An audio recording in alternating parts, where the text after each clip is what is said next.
What do Ozzy Osborne, Gene Simmons, Fast Eddie Clarke, Pete Way, and Dave King all have in common?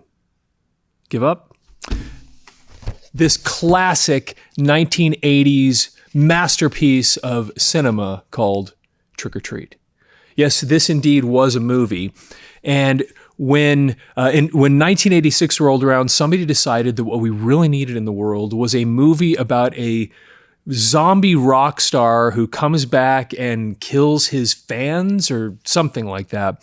Anyway, so they put this movie together, and believe it or not, Gene Simmons, the former bassist for Kiss, had decided that he was bored with being a massive rock star and it was time for him to take on acting.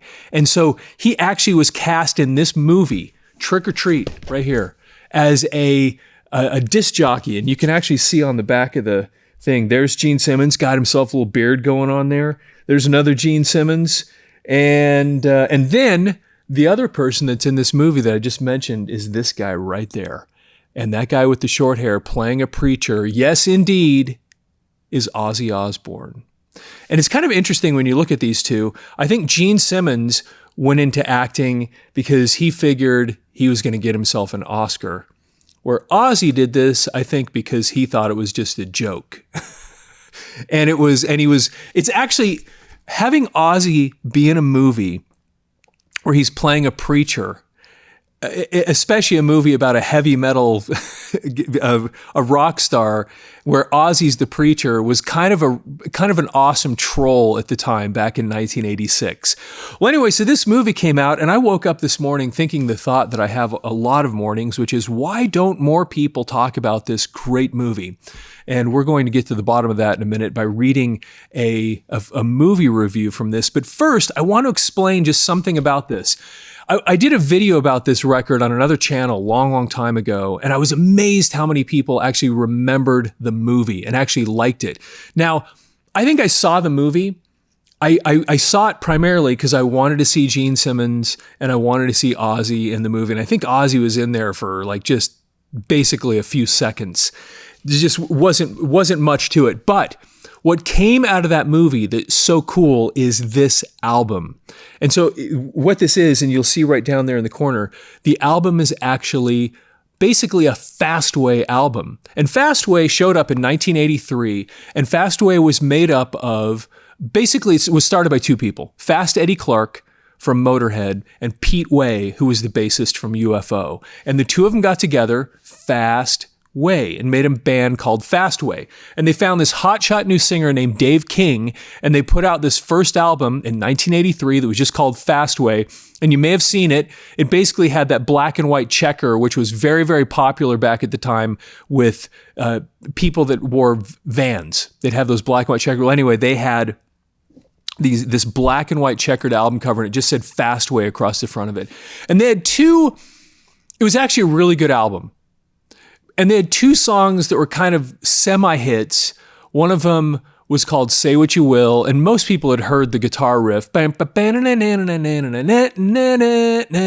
that was the riff. And then they had another song that was called Easy Livin'. And those two ended up being, I don't know, they did pretty well. They put Fastway on the map. The next year, they put out another album called All Fired Up, which I bought. And the song All Fired Up was cool, but the rest of it, meh.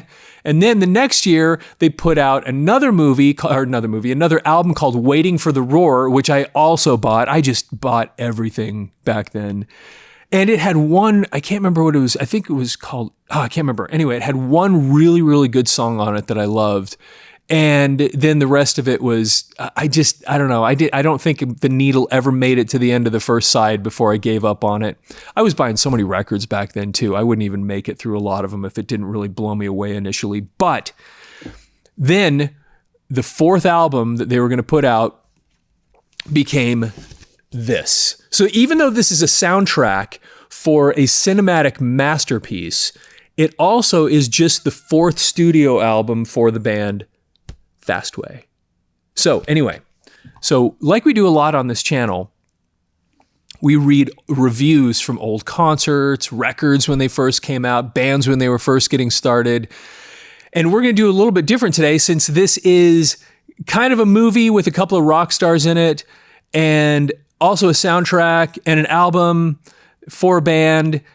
We're just going to read the review of the movie that somebody put in the newspaper called The Signal, the Newhall Signal, and this was October 31st, 1986. Why October 31st? Of course, naturally, Halloween, correct? Yes. Okay. This was a Halloween release, and they were trying to maximize on that, and so they put together this spectacular show called Trick or Treat, and here is the review of the movie.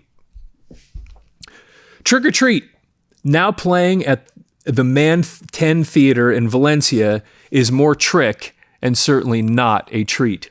The film was stupid. The movie is about a rock and roll musician and his supposedly horrific antics. He returns from the dead for one last concert. If you are expecting the classic film Night of the Living Dead, forget it. The De Laurentiis Entertainment Group should be ashamed of itself. This trash is the type of movie an audience often questions why it did not leave the theater in the first scene. The film was directed by talented actor Charles Martin Smith, who played Toad in the cult classic American Graffiti about 12 years ago. The B-rated film helped launch the successful careers of Cindy Williams, Richard Dreyfuss, Suzanne Summers, Mackenzie Phillips, and Candy Clark. Trick or Treat will not help the careers of any of the leading actors. Mark Price, Tony Fields, and rock star and known goblin Gene Simmons. And this is funny because Gene Simmons, I don't know, for some reason he so badly wanted to be a movie star. And I think this was his fourth movie, if I'm not mistaken. He was in Runaway with Tom Selleck. I can't remember what the others were. I remember seeing I was so excited about that. I thought, Gene Simmons, oh my gosh, because I was a huge Kiss fan when I was a kid. Anyway, that was one of the reasons I even saw this movie, which made such an impression on me. I really don't remember any of it. But anyway, okay. Simmons is perfect for this Halloween movie. He wears a frightful mask, aka makeup, in his national performances, without providing musical, or in this case, acting talent. Heavy metal rock star also appearing in the film is Ozzy Osborne. His acting and musical performance is as frightful as Simmons' performance. The guy clearly didn't like Ozzy or Gene Simmons. Osborne is a ghoul year-round. He recently has been the subject of complaints from concerned parents who feel his music promotes violence. That is not too hard to believe, considering he spits at his concert audiences and beheads animals on stage to get a reaction from the crowd. But like I said, though, Ozzy did this clearly as a troll. Because back then, if you were paying attention back then, and if you were into this music like I was back then, it was always all the different churches and religions, Christianity and preachers coming out against Ozzy. He was the bad boy. And so for him to like, you know what? They want me to be in a movie where I play a preacher? Done. Didn't matter how bad it was. It was just just a troll for him.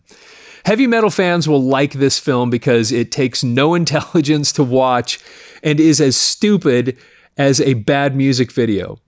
Advertisements for the movie ask, "What are you afraid of? It's only rock and roll." What the producers should be afraid of is the poor editing, almost no plot, and dragged out video depicting rock stars who scream and shout over electric guitars to compensate for the lack of musical talent. The DEG group must not have enough film scripts to choose to represent. This film would leave a bad taste in any powerful witch working in the Twin Towers in Century City. There is no purpose to the movie except to entice people to come into the theater because of Halloween. If you are expecting a truly scary horror film, forget it. The well-produced MTV and late-night movies are a better bargain. On the Halloween movie rating scale, Trick or Treat is a 1. Even man 10's bargain matinee price of $3 cannot save the boring film. This film is, quote, scary, but for the wrong reasons. It is scary because DEG spent so much money in distribution. And there you go. If you've ever wondered why you haven't heard more about this film, it's because it was, well, as he puts it, I think terrible? Yeah. Anyway, but it had Ozzy and it had Gene Simmons. And of course, it had the legendary music of Fast Eddie Clarke. Now, I mentioned Pete Way, although the interesting thing about Pete Way, though, in relation to Fastway, is that he was actually, even though his name is in the band name, he was actually never in Fastway. When he and Fast Eddie Clarke decided to put Fastway together and make the band, they came up with the name, and then just as quickly, Pete Way was gone, but Fast Eddie Clarke continued on, put a new band together without him, and then forged ahead and ended up making some pretty cool music over the years. And this album, Trick or Treat, even though most of it was new stuff, they had two songs, Heft and If You Could See, that came off of previous albums. And Heft, if you do like Fastway, or if you haven't heard of him, that is a pretty cool song. One of my favorite Fastway songs is Heft, and they actually put this on the soundtrack. Hey, if you saw this movie, or if you were a Fastway fan, I would love to hear your feedback about this. And of course, please follow the channel, like the video, and leave any comments, memories you have about the movie, about the band, and there you have it. As always, have yourself a fantastic day.